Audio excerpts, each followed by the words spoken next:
Bismillahirrahmanirrahim. Assalamualaikum warahmatullahi wabarakatuh. Perkenalkan, nama saya Risalia Dislaini Wulandari dengan NIM J1A118024, kelas R001.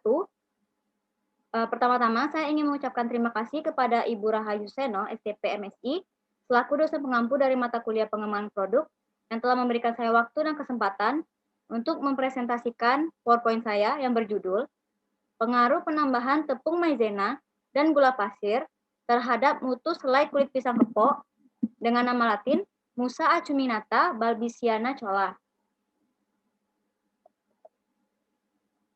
Pendahuluan. Selai adalah makanan berbentuk pasta yang diperoleh dari pemasakan bubur buah, gula, dan dapat ditambahkan asam serta bahan pengental. Proporsi biasanya adalah 45% bagian berat buah dan 55% bagian berat gula. Rumusan masalah. Yang pertama yaitu bagaimana cara mengolah kulit pisang kepok menjadi selai.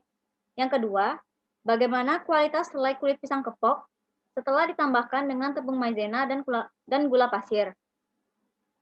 Tujuan penelitian.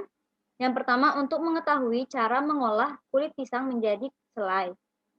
Yang kedua, untuk mengetahui kualitas selai kulit pisang kepok setelah ditambahkan tepung maizena dan gula pasir. Lalu lanjut ke manfaat penelitian, yaitu yang pertama sebagai wawasan tambahan bagi pembaca dan peneliti dalam pemanfaatan bahan yang ada di sekitar untuk menjadi sebuah produk yang bermanfaat. Yang kedua, sebagai wawasan tambahan bagi pembaca dan peneliti dalam pemanfaatan limbah yang mampu diolah menjadi produk yang bermanfaat. Hipotesis penelitian. Yang pertama, kulit pisang kepok bisa dijadikan produk selai yang baik. Yang kedua, ada pengaruh penambahan tepung maizena dan gula pasir terhadap kualitas selai kulit pisang kepok. Tinjauan pustaka. Menurut Susanti tahun 2006, kulit pisang merupakan bahan buangan atau limbah buah pisang yang cukup banyak jumlahnya.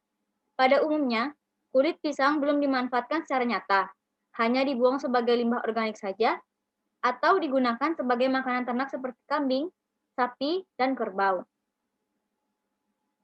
Masuk ke metode penelitian, di sini terdapat alat, bahan, dan rancangan percobaan. Yang pertama, alat yang digunakan yaitu panci, wajan, spatula kayu, sendok, piring, pisau, blender, dan timbangan analitik.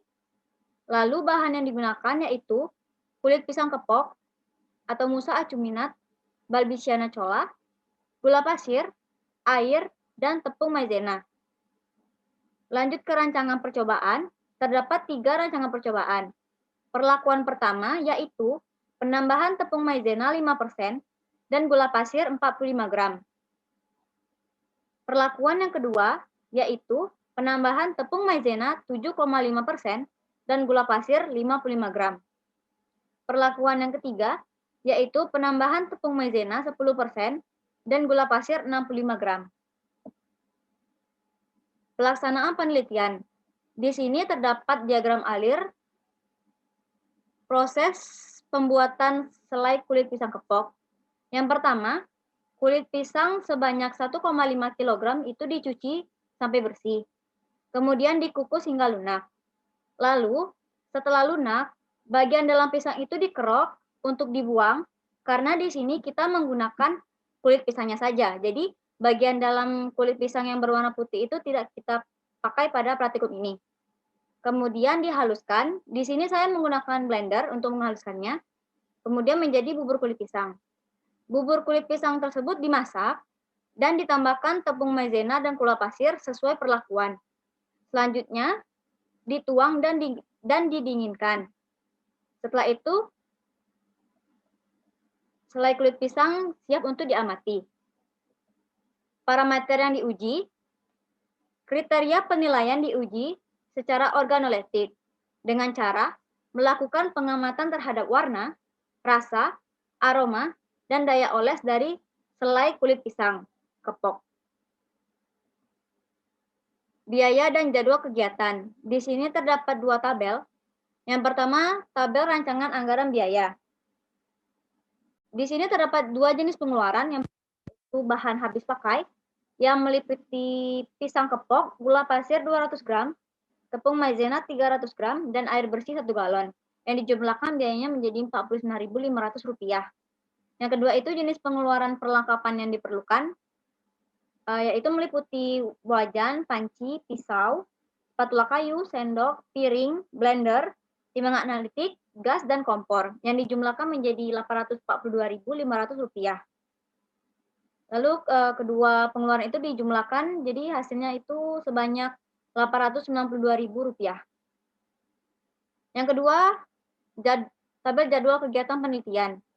Pada bulan pertama, kegiatannya yaitu persiapan alat bahan, lalu lanjut ke pembuatan produk dan pengujian produk. Pada bulan kedua, itu analisis data dan penyusunan laporan. Baik, mungkin itu saja yang bisa saya paparkan. Lebih dan kurangnya saya mohon maaf. Saya akhiri. Wassalamualaikum warahmatullahi wabarakatuh.